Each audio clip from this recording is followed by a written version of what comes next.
Hi guys! Welcome back to another video. So I wasn't able to vlog the past few days, but today we are going to show you our school since we are back to school.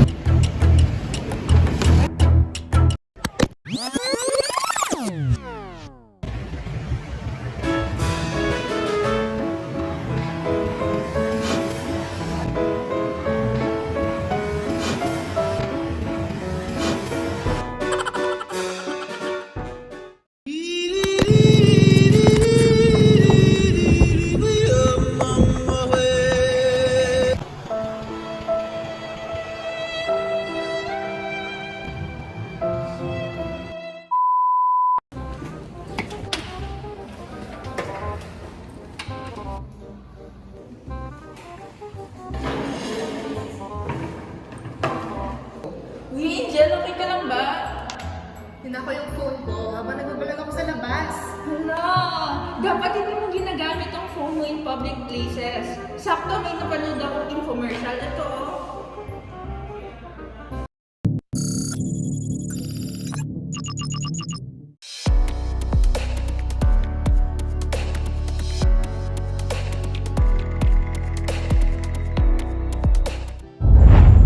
Welcome back to another tip for you and your safety here on Do It Wise. As years progresses, technology develops to assist us in our daily lives. Gadgets in particular help us in our education, profession, and everyday routines. But as we all know, it also has negative consequences when we use it, particularly in public areas. Injury accidents involving mobile phone usage led in 3,154 deaths and 424,000 injuries according to the National Safety Council. For today's safety tips, understand the risk of using mobile devices and similar gadgets while in transit or in public places. For tip number 1, avoid using electronic devices while crossing or walking. In North Carolina, a student died while listening to music on his earphone.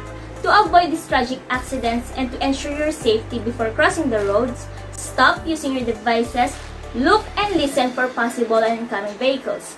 Walk quickly upon crossing, and alertness and presence of mind must always be exercised before crossing the roads or walking in public places. For tip number 2, avoid using cell phones while pumping gas. Phones and cars just don't seem to mix well. For an instance, while scrolling through your phone at the gasoline pump, there's a risk that something could go wrong. Because even though this act may not ignite fire, the static electricity it causes can. This small amount of electricity can ignite the gas vapors, causing explosion at the gas station.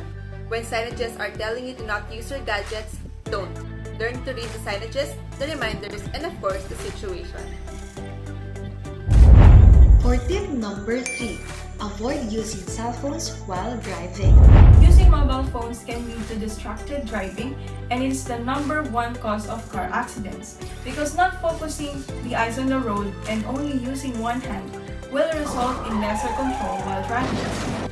Whenever you're driving, your attention must be on the road and avoid any distractions, especially using mobile phone. Consider putting your phone on silent and out of reach, or turn it off, just so you can stop yourself from constantly checking your phone while driving. For the final and fourth tip, avoid connecting to unsecured Wi-Fi in public places. When you go to public areas and you need to connect to a Wi-Fi, it is critical to be aware of the risk it bears in order to protect your personal information from hackers. Use mobile data instead, which is commonly encrypted and secured. Ultimately, always be a wise and diligent technology user. These are the tips you may utilize in your daily life when using devices in public areas. Also, be cautious if you are viewing this while strolling along a street rampant with thefts. Your phone might be snatched. That's all for now. Stay tuned for more safety advice here on Do It Wise.